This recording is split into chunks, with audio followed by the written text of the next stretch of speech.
गोस्वामी तुलसीदास जी महाराज ने जब ये पंक्ति लिखी, सिया राम मैं सब जग जाने करहूं प्रणाम जोर जुग, इस पंक्ति को लिखने के बाद जब विश्वनाथ का दर्शन करने गए तो मार्ग में एक नंदी जी आ गए और गोस्वामी तुलसीदास जी निकलने को हों, वो नंदी जी कभी इधर से रास्ता रोके कभी उधर से आगे, छोटी सी गली काशी की, उसमें अब तो बड़ी हो गई गलियां पर अभी भी कहीं कहीं छोटी हैं।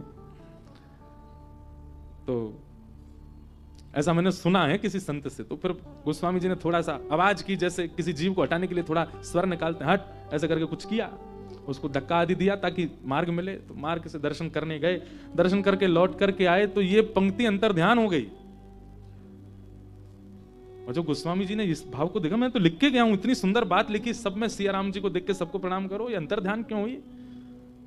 तो महादेव ने कहा, बोले आप जो कह रहे हैं उस पर अमल भी तो कीजिए। लिख रहे हैं सिया राम में सब जग जानी, और मार्ग में जब वही सिया राम जी नंदी के रूप में मिले तो उनको आप जो है धक्का दे रहे हो। तब उनके मन में ये भाव प्रकट हुआ, इसका मतलब जो लिखा जा रहा है वो परम सत्य है, इसमें कोई संदेह वाली बात नहीं। एक बात हम आपसे कहें, मैं अगर आप लोगों को किसी कार्य को करने की व्यास मंच से आज्ञा देता हूं और स्वयं यदि वो कार्य नहीं करता तो मिथ्या वाणी बोलने का दोष अपराध मुझको लगेगा।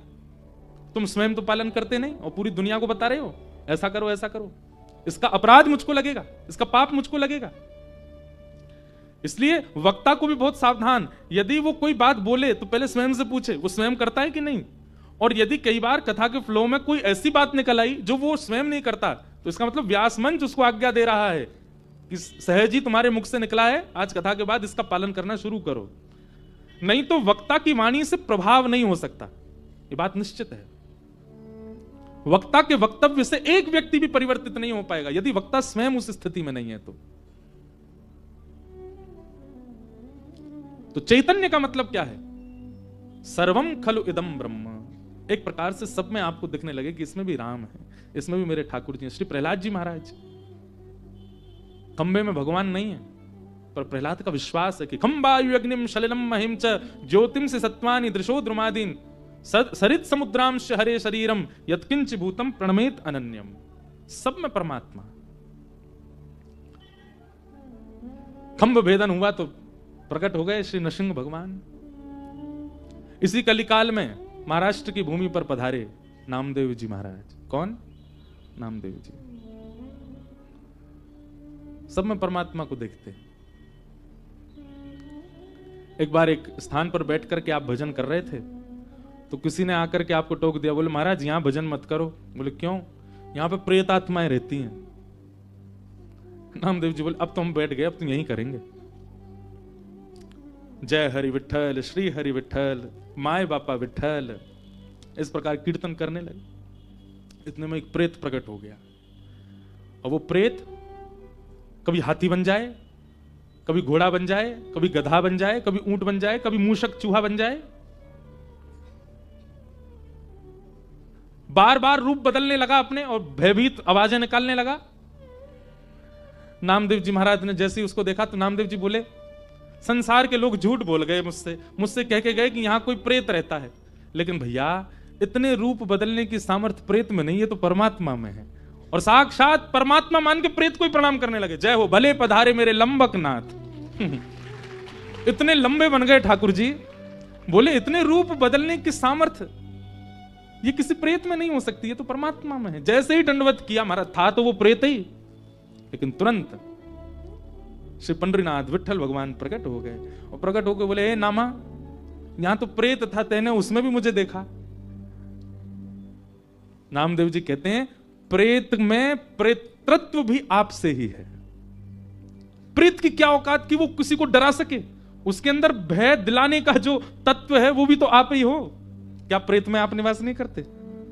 भाई इस संसार में अपनी सत्ता यदि किसी की हो जाए तो फिर परमात्मा कैसे हो सकते हैं? रावण दशानन है, यह भी राम की कृपा है। कंस इतना बड़ा क्रूर है कि उसके कारण पूरी धरती कांपती थी, यह भी कृष्ण की कृपा थी उसके ऊपर। किसी का अपना अस्तित्व नहीं हो सकता। प्रेत में पितृत्व भी आपकी वजह से है ठाकुर जी। यदि आप नहीं होते तो वो कैसे डराता सबको? इसलिए प्रेत का जो पितृत्व है उसको मैं विठ्ठल मान करके वंदन करता हूं। पंडरीनाथ भगवान ने हृदय से लगाया, बोले वाह, ऐसी दृष्टि सबकी हो जाए तो मैं सबको मिल जाऊं, लेकिन सबकी दृष्टि ऐसी नहीं बनती।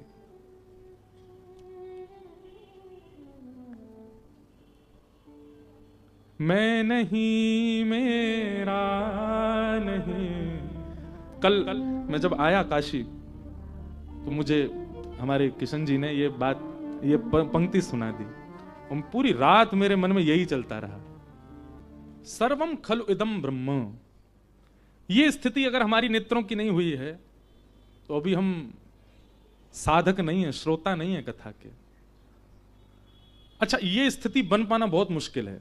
हम कह तो रहे हैं व्यास मंच से, पर सब में ठाकुर जी का भाव होना बहुत मुश्किल है। तो फिर इसका एक दूसरा सब्स्टिट्यूट है, सब में परमात्मा तो नहीं दिख सकते, पर सब में गुण का दर्शन तो हो सकता है। हमारी दृष्टि कैसी, हम सब में अवगुण देखते, पहली बार देखते ही उसमें अवगुण देखेंगे। चलो इंद्रेश जी कथा हो रही है, सुना के लाएं आपको। अच्छा कौन है वो? वृंदावन के। चलो ले आए कथा में 3 घंटा बैठे, अच्छा क्या मिला ये याद नहीं रहेगा उसको। बाहर निकलते, महाराज जी नाचने वाला भजन कोई नहीं गाया उन्होंने, कोई ऐसा कोई संकीर्तन नहीं गाया जिसमें थोड़े पांव थिरके। हमने कथा सुनी थी, वो व्यास जी चुटकुला बहुत सुनाते थे, एक भी चुटकुला नहीं सुना। थोड़ी हंसी आए, 3 घंटा बैठे हम लोग। अवगुण बहुत जल्दी हम लोग देखने लगते हैं। ये आप अपने ऊपर भी आप अपने आप से पूछ के देखिएगा, ये सबके अंदर गुण होता है। लड़के वाले लड़की देखने जाते हैं अपने पुत्र के लिए, तो उससे मिलके जब लौट के आएंगे ना, गाड़ी में बैठेंगे सब वापस अपने घर के लिए, उसमें गुण कितने थे उनकी चर्चा बाद में होगी। हाँ ठीक है, गोरी तो है, पर उसके पांव देख के मुझको थोड़ा लगा कि पता नहीं शुभ है कि नहीं है। उसका मुख देख करके मुझे थोड़ी चालाक सी तो लग रही थी। तो अब गुणों की चर्चा करो ना, अवगुण क्यों? ये मानव स्वभाव है। हम जहां भी जाते हैं, जिससे भी मिलते हैं, जिसको भी देखते हैं, हमारा स्वरूप बन चुका है, उसमें पहले अवगुण निकालो। हम अवगुण शॉर्टलिस्ट पहले करते हैं, गुण कई बार हमारे नजरअंदाज में रहते हैं। आप यदि आध्यात्मिक हैं, आप यदि नाम जप करते हैं, आप यदि तिलक लगाते हैं, आप यदि शिखा रखते हैं, आप यदि कथा सुनते हैं, आप नित्य विश्वनाथ जाते हैं, आप नित्य गंगा दर्शन करते हैं, तो आपकी दृष्टि परिवर्तित होगी, सब में गुण देखना शुरू हो। और यह नहीं हुआ है तो आप जो कर रहे हो वो मेहनत है, काय को कर रहे हो? इतने जाड़े में भी सुबह सुबह विश्वनाथ जी काय को परेशान करने जा रहे हो? क्यों गंगा जी का इतना स्नान आदि कर रहे हो, जब आपका स्वभाव ही परिवर्तित नहीं हो रहा है? तो परमात्मा का दूसरा रूप क्या है? चैतन्य। सब में उनका दर्शन, पर सब में परमात्मा ना दिखे तो सब में कम से कम गुण देखो, सब में भलाई देखो, सब में गुण देखे। राम जी का स्वभाव है वो सब में गुण देखते हैं, और रावण का स्वभाव है वो राम जी में भी अवगुण देखता है। वो राम जी में भी अवगुण देख रहा है।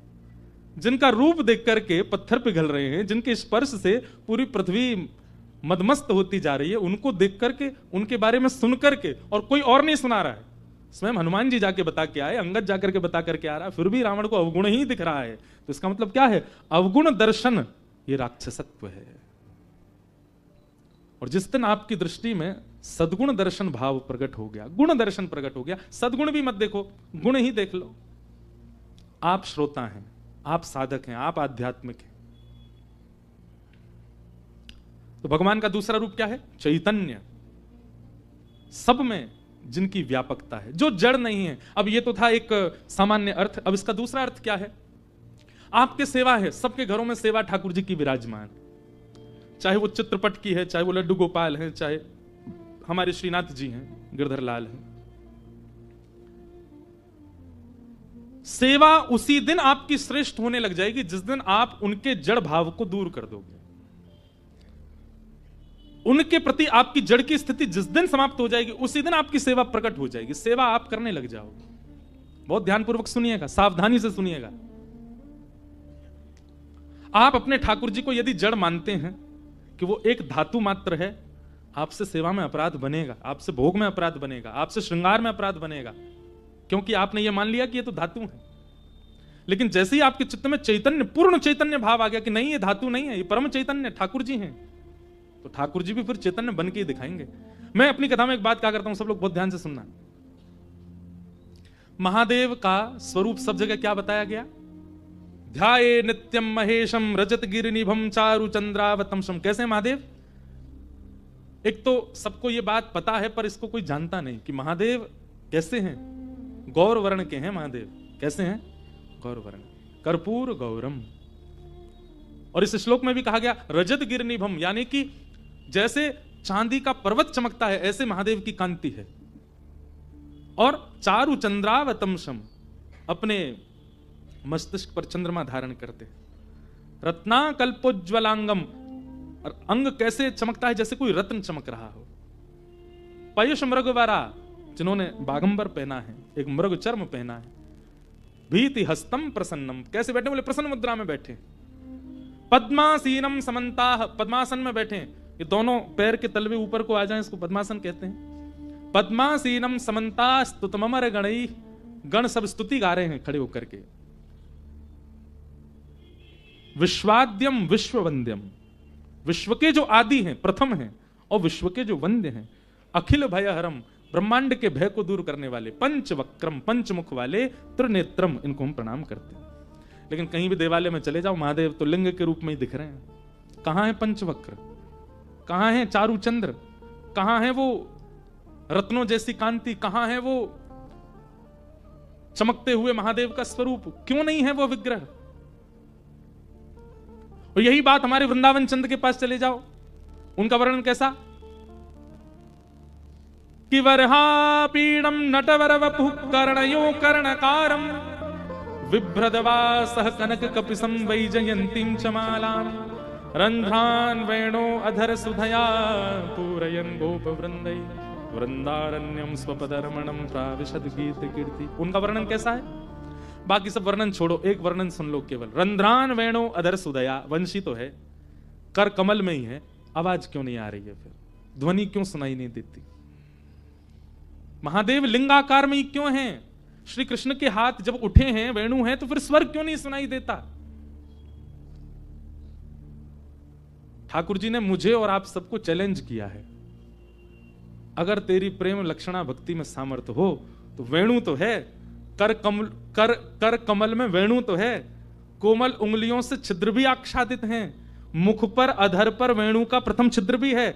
लेकिन तेरो प्रेम जब मुख को वाद्य करेगा, मुझे वाद्य करेगा, मुझे प्रेरित करेगा, तभी स्वर निकलेगा।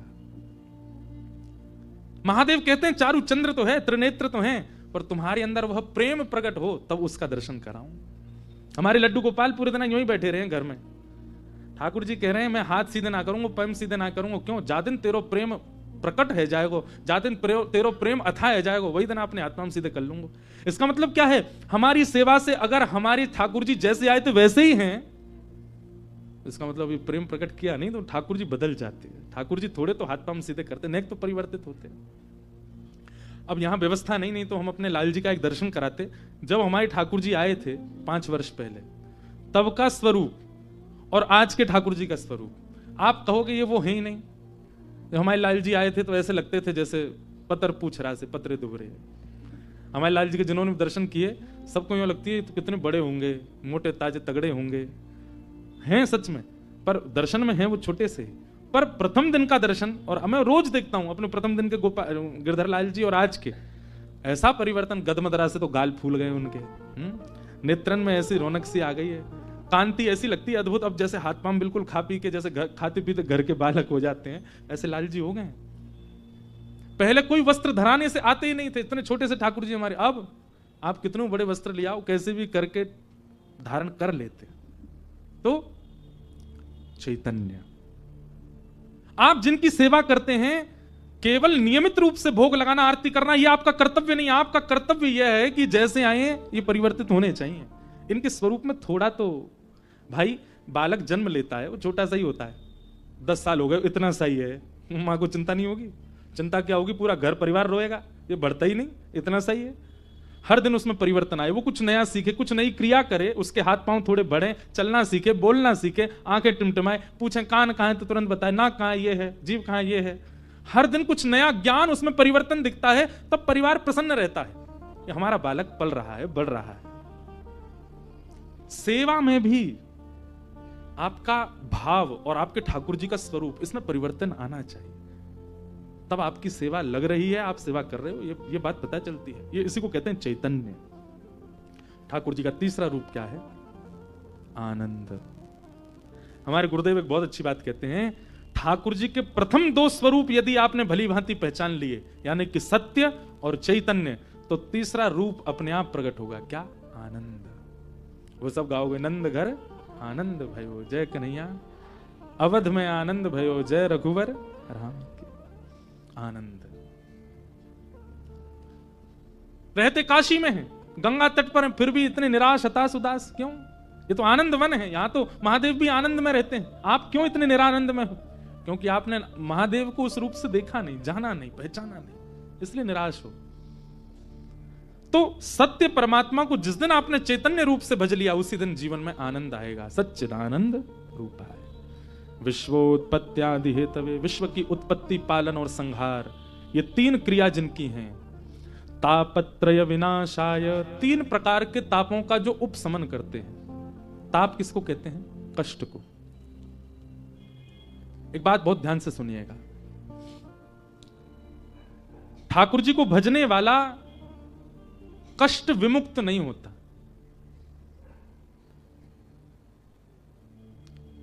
यदि आप नित्य महादेव का दर्शन करते हैं तो ऐसा नहीं है कि आपकी मृत्यु नहीं होगी, होगी। ऐसा नहीं है कि आपको वह पीड़ा नहीं होगी जो एक संसारी व्यक्ति को हो रही है, वो पीड़ा आपके जीवन में भी आएगी। बस महादेव को नित्य आराधन करने से, ठाकुर जी का नित्य आराधन करने से इतनी कृपा आपके ऊपर हो जाएगी कि आने वाली पीड़ा अनुभव में नहीं आएगी, आने वाली पीड़ा आपको झकझोरेगी नहीं, आने वाली पीड़ा से आप परेशान हताश उदास नहीं होगे, सह लोगे। वृक्ष खड़ा है, कितना सुंदर, कितना फलित, कितना पुष्पित है, यह विशेष बात नहीं, आंधी आने पर भी टिका हुआ है, यह विशेष बात है। आप कितने स्वस्थ हैं, कितने पुष्पित, कितने पल्लवित, कितने फलित हैं, इसका मतलब क्या है? कितने धनवान, कितने सुंदर, कितने योग्य हैं, इनसे फर्क नहीं पड़ता। जीवन में आने वाली आंधी से जूझ रहे हैं, डट के खड़े हैं, ये आपके विशेष मानवत्व को प्रकट करता है। मानवत्व धनवान होने से नहीं, सुंदर होने से नहीं। शरीरम स्वरूपम तथा वा कलत्वम रथश्चारुरुचिरम धनम मेरुतुल्यम मनश्रेण लग्नम कृष्ण चरणारविंदम ततः किम ततः किम ततः किम ततः किम। खूब सुंदर शरीर है, खूब सुंदर पत्नी है, खूब अच्छा घर है, खूब बढ़िया संपत्ति है, पल मनश्रेण लग्नम कृष्ण चरणारविंदम, मनश्रेण लग्नम गुरु चरणारविंदम राम चरणारविंदम। मन यदि गुरु और भगवत सेवा में नहीं गया तो ततः किम, बेकार है, व्यर्थ है, उसका कोई लाभ नहीं। एक मैं कथा सुनाता हूं। दक्षिण में एक जगह है श्रीरंगम, तिरुचिरापल्ली। वहां पर श्री रंगनाथ भगवान विराजमान है, शेष नाग के ऊपर नारायण भगवान पौड़े हैं। अब उनकी विशेष कथा तो बड़ी मैं नहीं बताऊंगा। वहां पर एक भक्त हुए, उनका नाम था धनुर्दास। क्या नाम था? उनकी कथा मैं सुनाता हूं। धनुर्दास जो थे ना, उनकी पत्नी बहुत सुंदर थी, इतनी सुंदर थी कि संसार तो उनको देखता ही था। धनुर्दास को भी इतने वर्ष ब्याह को हो गए, वो भी अपनी पत्नी को देखे बिना रहता नहीं, इतनी सुंदर। और उसकी सुंदरता का वर्णन भक्त चरित्रों में ऐसे किया गया कि धनुर्दास खुद पहलवान था, बहुत अच्छा शरीर था उसका, धनवान भी था, सोने के आभूषण पहन करके, रत्न पहन करके रहता था। लेकिन उसकी पत्नी जब बाजार जाती थी तो नियम था धनुर्दास के बिना नहीं जाएगी, वो साथ ही जाएगा। क्यों? वो छतरी लगा के चलता था पत्नी के ऊपर, और वो भी पीछे पीछे नहीं चलता था, पत्नी के ऊपर छतरी लगा के उल्टा चलता था ताकि उसका मुख मुझे दिखता रहे। ऐसा प्रेमी देखा? महाराज, किसी का प्रेम ऐसा होगा भी तो वो संसार के सामने तो छुपा ही लेगा, बाजार में तो ऐसे नहीं घूमेगा। पर धनुर्दास के प्रेम की स्थिति इतनी ऊंची थी कि वो बाजार में घूमता था ऐसे, पत्नी के ऊपर छतरी लगाए उल्टा उल्टा चलता था, उसको देखता हुआ। पत्नी बताती थी आगे गड्ढा है, उछल जाता था उल्टा ही।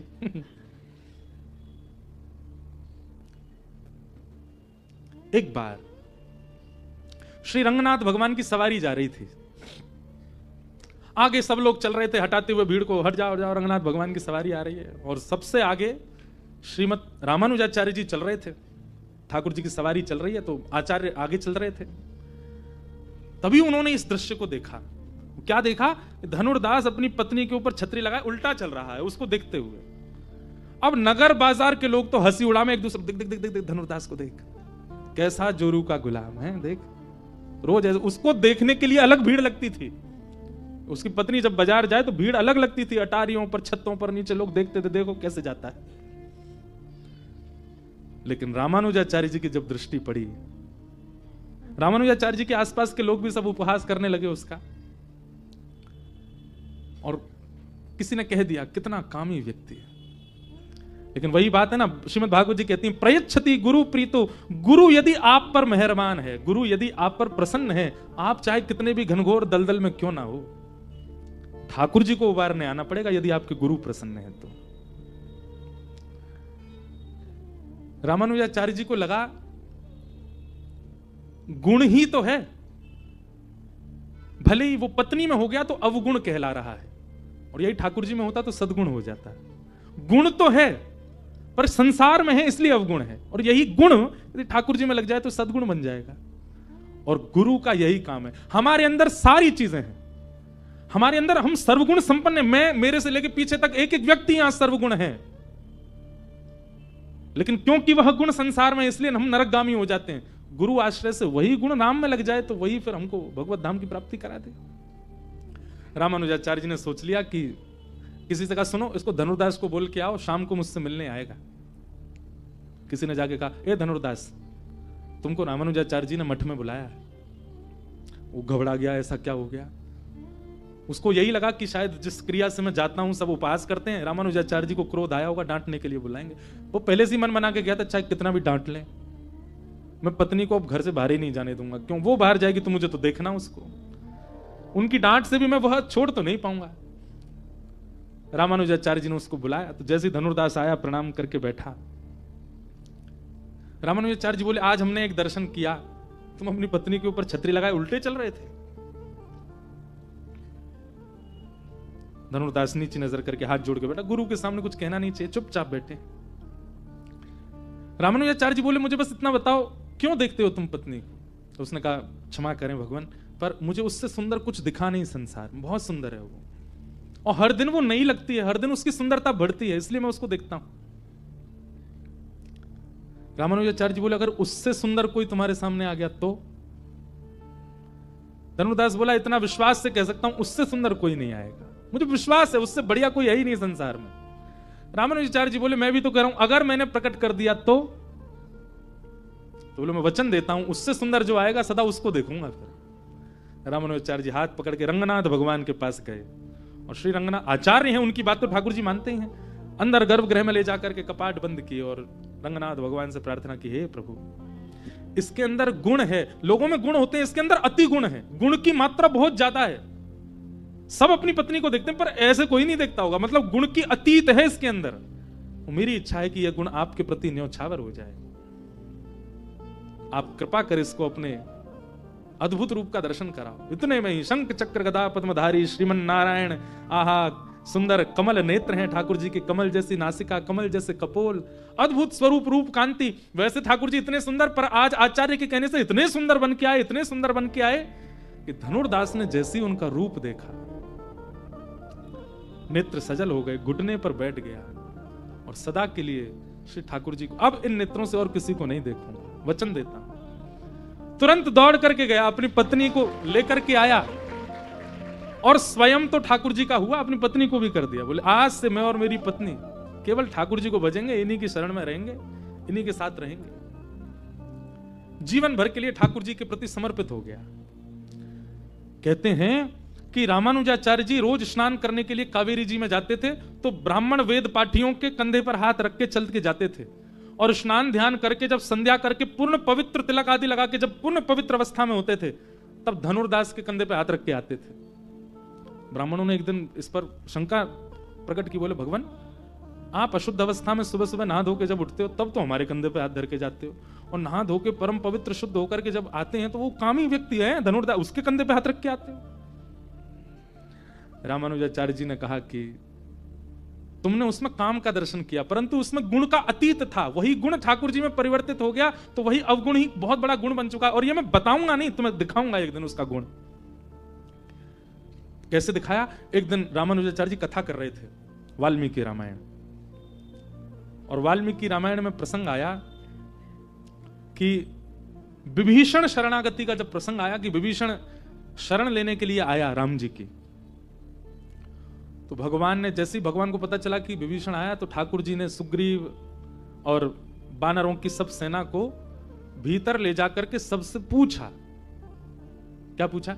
सुग्रीव शरण में आया, इसको शरण में लेना चाहिए कि नहीं लेना चाहिए? ये प्रसंग रामानुजाचार्य जी सुना रहे थे, तो सामने बैठा धनुर्दास इतना रोया, इतना रोया, इतना रोया, उठ करके कथा से ही चला गया। सब ब्राह्मण देवता उसकी हंसी उड़ाने लगे, बोले ये वही है जिसके कंधे पे हाथ धर के आते हो आप, तो कथा के बीच में से ही चला गया। रामानुजाचार्य जी बोले उसको बुला के लाओ। बुला के लाए। सभा ऐसी बैठी थी, सब जैसे आप बैठे हो। धनुर्दास से पूछा तुम गए क्यों? बोले भगवान, मैंने आपसे कथा में सुना कि राम जी भक्त वत्सल हैं, वो सारे दोषों को नजरअंदाज करके सबको अपनी शरण प्रदान करते हैं, परंतु विभीषण जब उनकी शरण में आया तो उनको शरण देने की वजह वो सबसे पूछ रहे हैं कि इसको शरण में लूं कि नहीं। जब विभीषण जैसे भक्त के लिए ठाकुर जी को पूछना पड़ रहा है, तो मेरे को तो कभी भगवत प्राप्ति होगी नहीं। समझ में आई बात? उसके दुख का कारण क्या था, उसके शोक का कारण क्या था कि विभीषण जैसे को शरण लेने के लिए ठाकुर जी इतनी बड़ी मीटिंग कर रहे हैं, तो मैं तो फिर किसी लायक नहीं हूं, मुझे तो ठाकुर जी कभी शरण में नहीं लेंगे। इस बात से मेरे को रोना आ गया, मैं विरह व्याकुल हो गया, मैं उठ के चला गया। तब रामानुजाचार्य जी ने बताया, है किसी की ऐसी विरह की स्थिति कि वो विभीषण की स्थिति और अपनी स्थिति को कंपेयर करके कह रहा है कि ठाकुर जी से उसको लेने में इतनी मीटिंग कर रहे हैं तो मुझे कैसे लेंगे? तब रामानुजाचार्य जी ने कहा कथा पूरी सुनो। बैठा, तब बताया कि सुग्रीव ने मना किया कि रक्त तो एक ही है, रावण का ही वंश का है, वो भी कहीं ना कहीं राक्षस तत्व तो होगा, आप उसको शरण मत लो। कई लोगों ने मना किया कि ठाकुर जी आपको परख लेना चाहिए विभीषण को, उसको अभी शरण में नहीं लेना चाहिए। एक प्रकार से मना हो गई सभा में कि विभीषण को शरण नहीं मिलेगी। ठाकुर जी उठ करके बाहर गए। सबको लगा कि इसको ठाकुर जी मना कर देंगे, लेकिन बाहर जाती ठाकुर जी ने क्या किया, सबके मना करने के बावजूद भी विभीषण को उठा करके हृदय से लगाया और हृदय से लगा करके उसको शरण प्रदान की। तब रामानुजाचार्य जी बोले, भगवान ने सभा इसलिए नहीं बुलाई कि सबकी बात मान करके भगवान उसको शरण में लेंगे। ठाकुर जी तो उसको शरण लेने का मन पहले ही बना चुके थे। ठाकुर जी तो केवल आसपास वालों की स्थिति परख रहे थे, इन लोगों की स्थिति कैसी हुई है, ये अभी भी अवगुण देख रहे हैं कि नहीं। और ठाकुर जी ने देख लिया कि इनकी दृष्टि अभी भी अवगुण देखने वाली है। ठाकुर जी ने किया वही जो ठाकुर जी का स्वभाव है। शरण गए प्रभु ताहि ना त्यागा। शरण में जो एक बार आया ठाकुर जी उसको त्याग नहीं करते, चाहे वो विश्वद्रोही क्यों ना हो, उसको लेते हैं ठाकुर जी। तो हमारा गुण अवगुण इसलिए है क्योंकि संसार के प्रति, वही कथा से, सत्संग से, गुरु कृपा से भगवत प्रति हो जाए, वही सद्गुण, वही भगवत प्राप्ति का कारण बन जाएगा।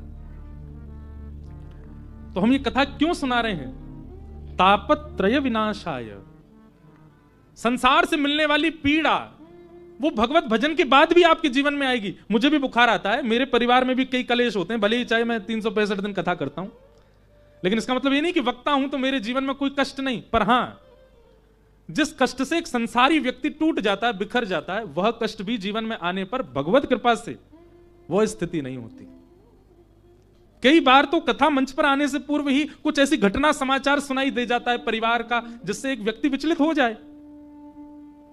परंतु कथा की कृपा, सत्संग की कृपा, भगवत भाव की कृपा कि वह स्थिति आपको स्थिर रखती है, आपको गिरने नहीं देती। तो वृक्ष कितना पुष्पित है, कितना फलित है, कितना घना है, यह बड़ी बात नहीं, कितना मजबूत है यह बड़ी बात है। आप कितने धनवान हो, कितने सुंदर हो, कितने योग्य हो, यह बड़ी बात नहीं, पर सत्संग आपको मजबूत बनाता है कि स्थिति कैसी भी आ जाए आप बिखर नहीं सकते। इसलिए कई लोग कहते हैं हमने तो विश्वनाथ भगवान का अभिषेक करवाया था, फिर भी हमारे घर में ये क्यों हो गया। कई बार ऐसा भी होता है कि हमारी कथा कहीं हुई और कथा करके हम गए दूसरी जगह कहीं कथा करने लगे, पता चली उस परिवार में एक ऐसी घटना घट गई। अब सब लोगों के मन क्या, कथा कराई थी इन्होंने, तब से इनके सारे दिन बिगड़ने लग गए, तब से इनके जीवन में कष्ट संकट आने लग गए।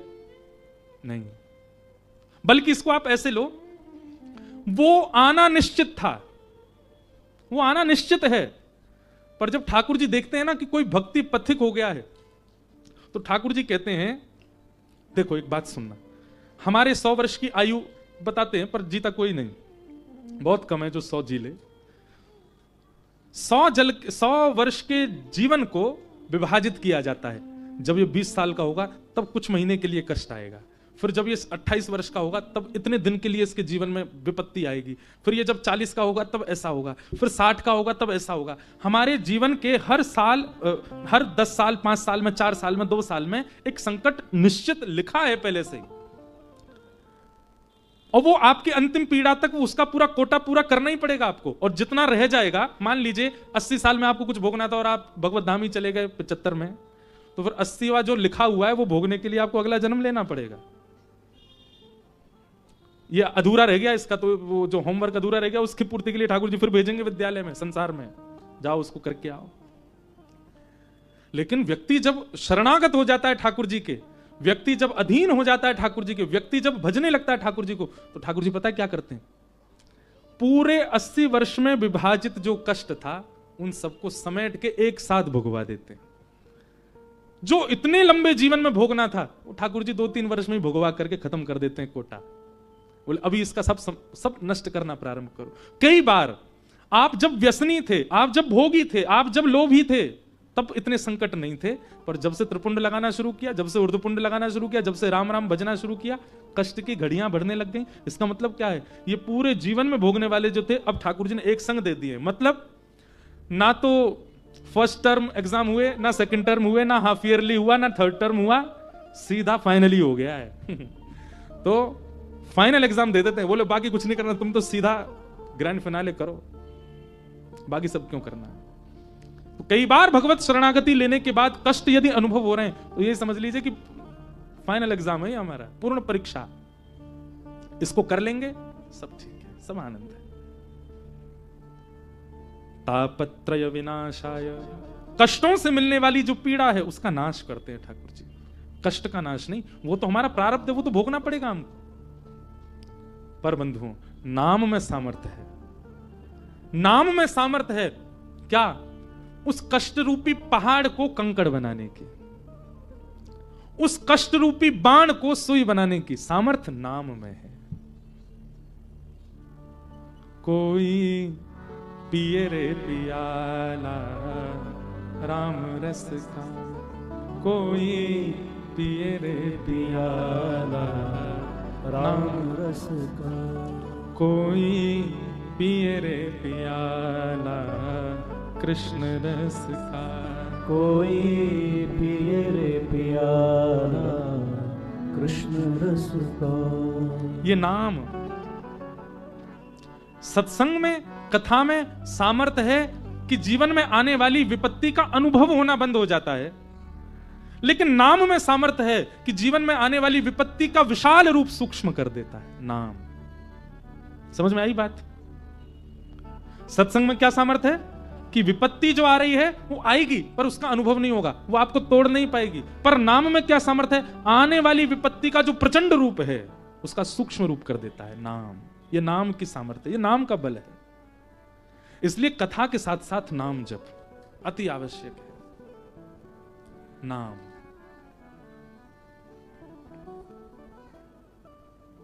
नाम आवश्यक है। चाहे राम नाम का आश्रय लो, चाहे कृष्ण नाम का आश्रय लो, चाहे शिव नाम का आश्रय लो। आप अनाथ मत रहिए, हम आपसे प्रार्थना कर रहे हैं। आप कहोगे विचित्र बात क्यों कह रहे हो महाराज जी, हम सबके माता पिता हैं, हमको अनाथ क्यों? जो बिना नाम के जीवन जी रहा है वो अनाथ ही है। जिसके जीवन में कोई नाम नहीं है वो अनाथ है। और सुनिए एक बात, जो अनाथ होते हैं ना, दुर्भाग्य से उनको अनाथालय में रहना पड़ता है। वृंदावन जो है ना, ये माता पिता का घर है। अयोध्या माता पिता का घर है। काशी माता पिता का घर है। ये तीर्थ जो धाम है, जो गुरु घर है, ये सब माता पिता के घर हैं। और संसार ये अनाथालय है।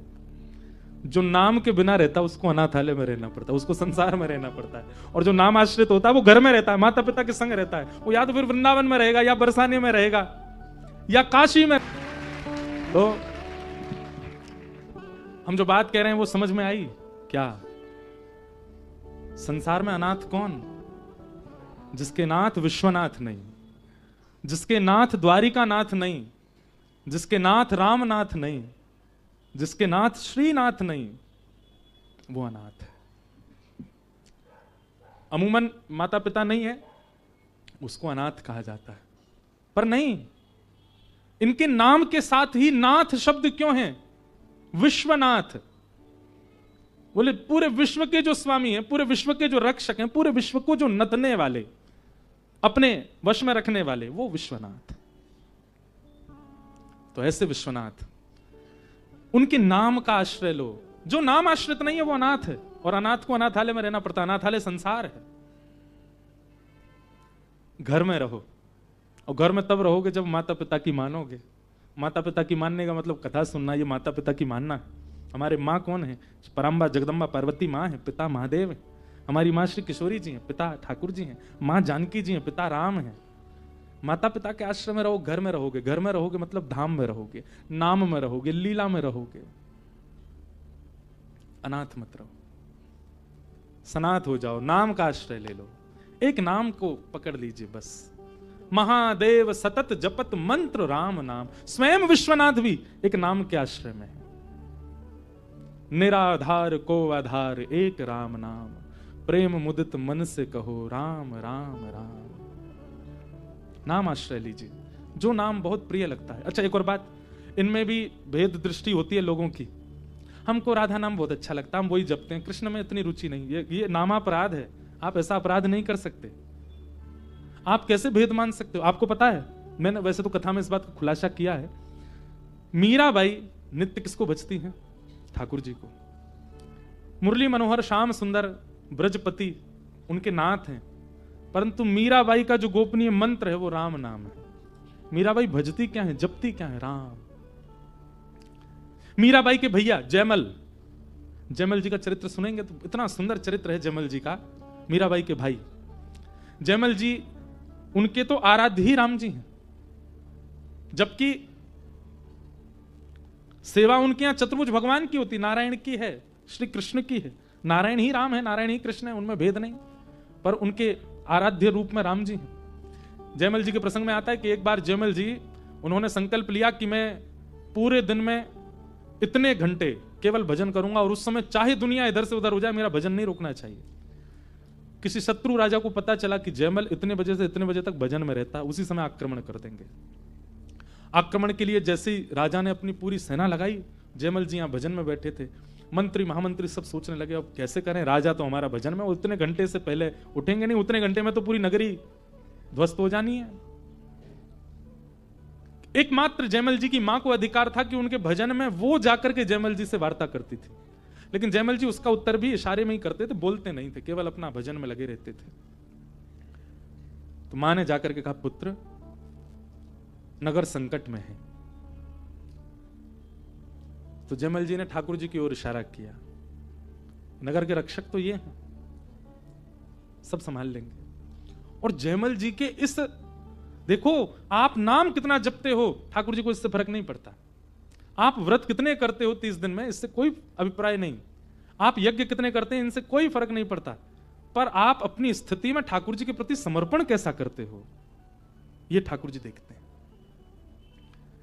एक प्रकार से व्रत करके, नियम करके, भजन करके, यज्ञ करके हम ठाकुर जी को यह बता देते हैं कि हम आपसे प्रेम करते हैं। उसके बाद फिर ठाकुर जी कमर कस के देखते हैं, बोले अच्छा अब मैं देखूंगा तुम कितना प्रेम करते हो। तो भजन की स्थिति में नहीं, जब आप संसारी स्थिति में होगे वहां परीक्षण करते हैं ठाकुर जी, ये प्रेम करता है कि नहीं।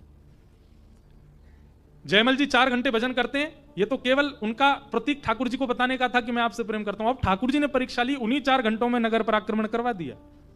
अब देखते हैं जयमल का प्रेम। और जयमल जी इशारा करते हैं, रक्षक तो ठाकुर जी, मुझसे क्या आप लोग उम्मीद लगाते हो। उस समर्पण को देख के ठाकुर जी प्रसन्न हो गए, और स्वयं ठाकुर जी अद्भुत राजा का रूप धारण करके आए, और जयमल का घोड़ा, जिस घोड़े पर जयमल जाते थे, उसी घोड़े को लेकर के और राजभवन की छत पर पहुंच गए। और वहीं से छलांग मारता है घोड़ा, सामने पूरी सेना देख रही है, ये क्या मरने के काम कर रहा है राजा, पर राजा नहीं है, ठाकुर जी हैं। जैसे ही ठाकुर जी नीचे घोड़ा लेकर के आए, तिरछा खड़ा हुआ घोड़ा। ठाकुर जी ने केवल अपनी भ्रकुटी से पूरी सेना को देखा। नेत्रों से देखने मात्र से सारे सैनिक अपने हृदय पे हाथ रख के अपने अपने घोड़ों से गिर गए, व्याकुल होकर के पड़ गए महाराज नीचे जमीन में। 4 घंटे बाद जब जयमल जी का भजन पूरा हुआ, तुरंत उन्होंने अपने तश्कर उठाए, बाण उठाए, धनुष उठाए और तुरंत घुड़शाल में गए तो देखा घोड़ा जो था वो हाँफ रहा था। बोले ये घोड़ा हाँफ क्यों रहा है? ऐसा लग रहा है कहीं दौड़ के आया है। घोड़े के समीप गए तो उसमें से कस्तूरी की सुगंध आ रही थी। राजा ने कहा भी विचार का विषय नहीं, बाद में देखूंगा ये क्या हुआ, कौन लेके गया घोड़े को। बैठ गए और जैसे ही बाहर गए तो सारी सेना पस्त पड़ी थी। जो मुख्य राजा था वो अपने रथ पर आरूढ़ होकर, हृदय सबके हाथ यहीं रखे, मतलब हृदय पर चोट मार गए ठाकुर जी। दौड़ करके जयमल जी गए। जयमल जी ने जाकर के राजा को उठाया। बोलो भैया तुम लोग युद्ध करने आए थे पर युद्ध से पहले ही पस्त हो गए, क्या बात है? और ये तुम्हारी पूरी सेना रो क्यों रही है? ये इतने व्याकुल, जैसे कोई प्रेमी रोता है, विलकता है, ऐसे रो रहे तुम्हारी सेना वाले कायरों की तरह, क्या हो गया? राजा होश में आया। होश में आकर के जयमल जी के चरणों में गिर गया। बोले तुमने किसको भेजा था अभी बाहर? जयमल जी बोले मैंने तो किसी को नहीं भेजा। झूठ मत बोलो, तुमने एक राजकुमार को भेजा था। एक बाण नहीं चलाया उसने, केवल अपने नेत्रों से ही घायल कर गया हम सबको। हम जीवन भर तुम्हारे मुरीद रहेंगे, जीवन भर तुम्हारे दास रहेंगे, इस नगर की सेवा में रहेंगे। बस हमारी एक कामना मान लो। क्या? रोज वो राजकुमार जो आया था, रोज केवल उसको एक क्षण दिखा दिया करना हमको। हम उसके रूप पर सब बावरे हो गए। ये सत्य घटना है। जयमल जी बोले भैया ऐसा कौन सा सैनिक या राजकुमार आया? जयमल जी ने पूछा थोड़ा उसका हुलिया बताओ कैसा था। बोले क्या बताएं, नेत्रों ने देखा है पर नेत्र बोल नहीं सकते, मुख बोल सकता है पर मुख पर नेत्र नहीं है, कैसे कहें, नहीं बता पाएंगे हम। बस ये समझ लीजिए घुंघराले केश थे, इतना थोड़ा थोड़ा याद है। नेत्र ऐसे थे कि जिसको वो देखते गए वही गिरता गया घोड़े से। जयमल जी समझ गए ये वक्र कटाक्ष तो केवल एक ही है संसार में, नेत्रों से मारने की खूबी तो केवल श्याम सुंदर को आती है। दौड़ करके गए और जैसे ही जाकर के अपने आराध्य इष्ट को देखा तो जो इष्ट शंख चक्र गदा पद्म में रहते थे आज वे धनुष बाण धारण करके खड़े हैं। और जयमल जी को यह बता दिया कि आपके समर्पण भाव से हम आपके नेतृत्व में युद्ध करने गए संसार। उस दिन तो जयमल जी और समर्पित हो गए ठाकुर जी को। मीराबाई के भाई जयमल। तापत्रय विनाशाय श्री कृष्णाय वयं नमः। इसलिए भैया नाम आश्रित हो जाओ। आज इस कथा में अभी एक ही दिन निकला है साल का, दूसरा दिन आ गया। आज से एक नाम आश्रय ले लो और भेद मत करिएगा। सब नाम के प्रति सम्मान, पर एक नाम आपका इष्ट हो जाए, एक नाम आपका आराध्य हो जाए। तो इस प्रकार महात्मा की चर्चा में तो हम जा ही नहीं पाए, एक ही श्लोक ही हो पाया इतनी देर में। संपूर्ण चर्चा को मैं सूक्ष्म में सुना करके आज के विषय को विश्राम दूंगा। कल से कथा का समय सुबह 10 बजे से है, 10 बजे से लेकर के और 1 बजे तक, और आनंद आ गया तो और लंबा चलेगा। आप सब लोग समय से आ जाना। और भले ही इस कथा का स्थान आप लोग खड़े हैं, कई लोग बेचारे पहले समय से खड़े होकर सुन रहे, पर क्षमा, आप लोग बिल्कुल निश्चिंत रहिए। हाँ, कल आप लोग जिस तरीके से खड़े होकर सुन रहे हैं, हमको लग रहा है खड़े ही रहो, बैठो मत। जरूरी नहीं है, कथा मिलनी चाहिए, चाहे जैसे मिल जाए। आप लोग खूब आनंद से देखो, कैसे सुई गिर दो तो आवाज आ जाए, इतने शांति से सब बैठे हो, अच्छा है। भाव से सब लोग सुनो। महात्मा की चर्चा हम पूर्ण कर देते हैं। भागवत का महत्व बताया गया तो प्रसंग आता है कि नारद जी महाराज पृथ्वी पर भ्रमण करने आए।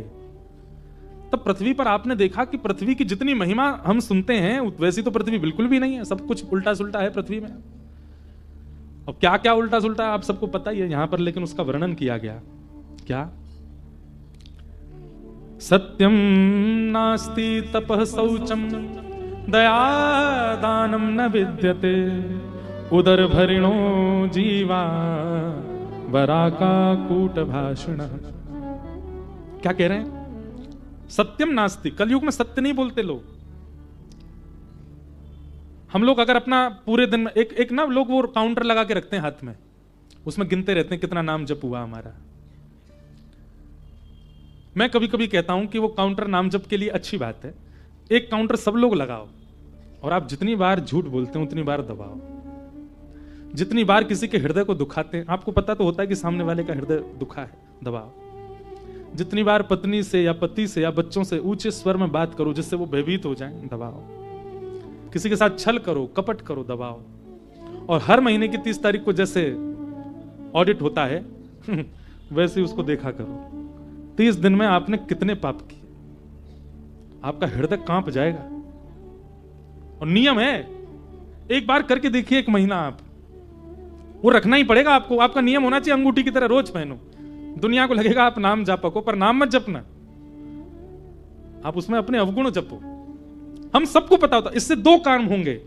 पहला, 1 महीना धारण करने में आपको अपनी गिनती पता चलेगी कि आप कितने पानी में हो। और दूसरा, वो काउंटर स्पर्श होगा ना जब आपसे, उसका भार इतना लगेगा आपको 1 महीना बाद कि जब भी क्रोध आएगा वो काउंटर का भार और भार लगेगा, आपका क्रोध अपने आप रुकेगा। जब भी किसी के हृदय को ठेस पहुंचाने की भावना आपकी प्रकट होगी, वो काउंटर अपने आप आपको इंडिकेट करेगा, बोले यहां संख्या बढ़ रही है। धीरे धीरे धीरे धीरे अपने आप अवगुण से वो काउंटर की जो गिनती है ना, 1 महीना में जितनी हो, अगले महीने की प्रथम तारीख से ही वो गिनती कम होनी चाहिए आपकी। उसका प्रयास करो, परिवर्तन ऐसे करो। मैं तो एक बात कहता हूं, कई लोग मुझसे कहते हैं नाम जप कितने करने चाहिए महाराज जी। मैंने कहा ये तो वो वैसा प्रश्न हो गया कि मैं आपको कितना प्रेम करूं, बताओ। कोई गिनती है प्रेम की? कोई पैमाना है? कोई स्केल है? कोई नापने की वस्तु है? नाम यथाशक्ति, जितना कर सको उतना करो। उसको गिनिए मत, उसको गिनना नहीं चाहिए।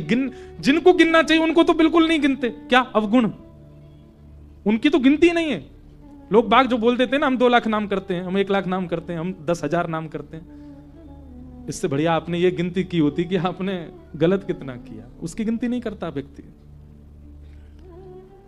एक बात आप बिल्कुल निश्चित मान लीजिए, जिस दिन आप अपने अवगुणों की गिनती करना प्रारंभ कर देंगे, उसी दिन आपके अवगुण आपको छोड़ के जाने लग जाएंगे। नजरअंदाज यदि किसी रोग को किया जाए तो वो रोग बढ़ता है, और उसी रोग पर दृष्टि डाली जाए, उसी रोग की चिकित्सा की जाए तो रोग जाता है।